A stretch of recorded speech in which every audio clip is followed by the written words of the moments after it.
सरकार बनाने जा रही है तमिलनाडु में। विजय की पार्टी सबसे आगे है। बड़ा सरप्राइज है ये तमिलनाडु की राजनीति के लिए। और वहीं पुडुचेरी में भी फिर एनडीए की सरकार बनती दिखाई दे रही है। बिल्कुल। और तमिलनाडु में डीएमके एक समय तीसरे नंबर पर जाती दिख रही थी, लेकिन उसने बाद में रिकवरी की है और डीएमके का गठबंधन नंबर 2 पर आ गया है। एआईएडीएमके और बीजेपी का गठबंधन नंबर 3 पे आता दिख रहा है। लेकिन इसी बीच एक बड़ी खबर, पश्चिम बंगाल में बीजेपी की बड़ी जीत, बम्पर जीत, ऐतिहासिक जीत, जो भी आप उपमा देना चाहें। रुझानों में बीजेपी को 2/3 बहुमत मिलता दिख रहा है। 294 में से, इनफैक्ट 293 में से 198 सीट वो यहां पर जीतते दिख रहे हैं। एक सीट पर तो अभी बाद में पता चलेगा कि कौन जीतेगा कौन नहीं जीतेगा। बीजेपी ने 198 सीटों पर बढ़त बनाई है। टीएमसी 89 सीटों पर आगे चल रही है।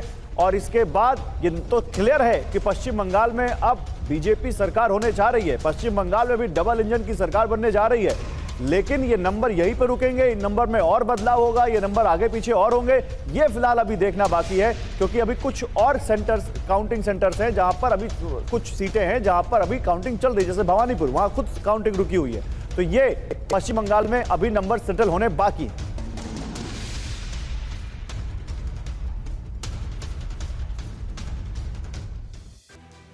तो देखिए, बंगाल में नतीजों ने साफ कर दिया है कि सत्ता की चाबी अब किसके पास है। लेकिन यह सत्ता बदली कैसे, इन 5 बड़े फैक्टर्स पर हम नजर डालेंगे जिन्होंने टीएमसी के किले को ढहा दिया और बीजेपी के लिए यह ऐतिहासिक रास्ता बन गया। उन फैक्टर्स पर हम नजर डालते हैं।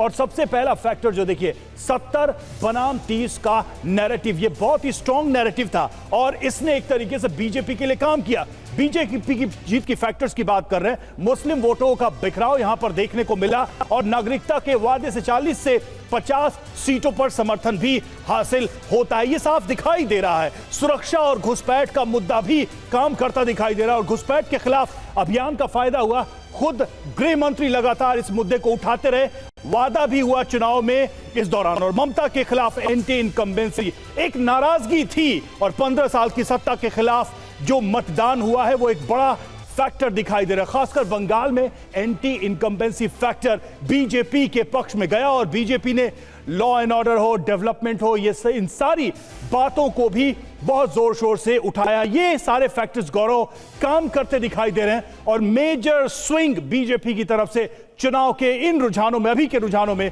दिखाई भी बिल्कुल। और अब सबकी निगाहें टिकी हुई हैं जब प्रधानमंत्री खुद पहुंचेंगे दिल्ली में बीजेपी के दफ्तर और वहां पर वो क्या कहते हैं। कार्यकर्ताओं का तो धन्यवाद करेंगे, लेकिन उसके बाद वो क्या आगे रोड मैप रखने वाले हैं, क्या कहने वाले हैं, क्या उनके इस भाषण में आज कुछ हमें आगे का रोड मैप दिखेगा, ये देखना होगा। लेकिन इसी बीच एक और बड़ा अपडेट है। पश्चिम बंगाल में बीजेपी की 9 सीटों पर जीत हो चुकी है, यानी 9 सीटों पर डिक्लेयर हो चुका रिजल्ट। मेदिनीपुर कालिम्पोंग सीट पर जीत हासिल हुई है। दार्जिलिंग, मोंटेश्वर, 72 सीट जीती है। आसनसोल दक्षिण में अग्निमित्रा पॉल की भी जीत हो गई। अग्निमित्रा पॉल तो कल ही पहुंच गई थी मंदिर और मां काली के दर्शन करने, उनका आशीर्वाद लेने, और कहा था उन्होंने जीत की सुनामी आएगी और ये कम नहीं है किसी सुनामी से बीजेपी के लिए। और देखिए, आज यहां पर पश्चिम बंगाल में लगातार धीरे धीरे रिजल्ट सेटल होते हुए अब देखिए टीएमसी 90 हो गया है। तो वही मैं कह रहा हूं कि पिक्चर क्लियर है, लार्जर पिक्चर क्लियर है, लेकिन छोटा मोटा डेटा चेंज होता रहेगा। और इसी बीच 9 सीटों पर बीजेपी की जीत तय हो गई है। वो 9 सीटें हम आपको बता रहे हैं। और वहीं बंगाल चुनाव में टीएमसी के कई मंत्री हार की कगार पर हैं। ये एक और बुरी खबर है। जो बड़े कद्दावर नेता थे वो हार की कगार पर। रुझानों में टीएमसी के 20 से ज्यादा मंत्री पीछे हैं। जी हां, नंबर्स पर गौर करिएगा। 20 से ज्यादा मंत्री इस वक्त पीछे चल रहे हैं, ट्रेल कर रहे हैं। शिक्षा मंत्री प्रतिभासु 10,000 से ज्यादा वोटों से इस वक्त पीछे चल रहे हैं। वित्त मंत्री चंद्रमा भट्टाचार्य करीब 4,000 वोटों से इस वक्त पीछे चल रहे हैं और परिवहन मंत्री स्नेहाशीष चक्रवर्ती लगभग 6,500 वोटों से पीछे चल रहे हैं। ममता के 74 एमएलए को टिकट नहीं दिया था ममता ने और 15 की सीटें भी बदली थी। बावजूद इसके आप देखिए कि बड़ी संख्या में ममता बनर्जी की कैबिनेट के मंत्री इस वक्त पीछे चल रहे हैं रुझानों में। बिल्कुल। तो देखिए, अब यहां पर सवाल यह है कि बीजेपी के जीत के पीछे कई सारे राज तो होंगे, लेकिन क्या हिंदू एकजुटता उसका सबसे बड़ा कारण है? क्या हिंदू एकजुटता से बीजेपी जीती है? आइए देखते हैं। बंगाल के नतीजों को देखकर सबसे बड़ा सवाल यही उठता है कि क्या हिंदू एकजुटता ही बीजेपी की इस प्रचंड जीत की असली वजह है? आज बंगाल की राजनीति का वो चेहरा सामने आया है जहां विकास और भ्रष्टाचार जैसे मुद्दों के साथ धार्मिक ध्रुवीकरण सबसे बड़ा गेम चेंजर साबित हुआ है। ये वो चुनाव रहा जहां बीजेपी ने एक भी मुस्लिम उम्मीदवार मैदान में नहीं उतारा, फिर भी केवल हिंदू मतों के जबरदस्त ध्रुवीकरण के दम पर बहुमत का जादुई आंकड़ा रुझानों में तो पार कर ही लिया है और जबरदस्त पार कर लिया है। आइए बिल्कुल। और देखिए जंगल महल और उत्तर बंगाल में क्लीन स्वीप किया है और ये वो इलाके हैं जहां हिंदू आबादी निर्णायक है। ये देखिए आ गया यहाँ जंगल महल में 56 में से 43 सीटों पर बढ़त बनाई। हालांकि जंगल महल में पिछली बार भी उनका प्रदर्शन अच्छा था, हिंदू बहुल इलाका है, लेकिन इस बार 56 में से 43, जबकि नॉर्थ बंगाल जो कि उनका पिछली बार भी गढ़ था 54 में से 40 सीटों पर बढ़त बनाई है। तो बड़ी बात यह है कि हिंदू बहुल 200 में से 180 से ज्यादा सीटों पर बीजेपी ने बढ़त बनाई है। बिल्कुल ये साफ और क्लियर लाइन हमें दिख रही है। 65% हिंदू वोट मिलने का अनुमान लगाया जा रहा है, जो कि अपने आप में एक क्लियर इंडिकेशन है कि कंसोलिडेट हुआ है हिंदू वोट बीजेपी के पक्ष में।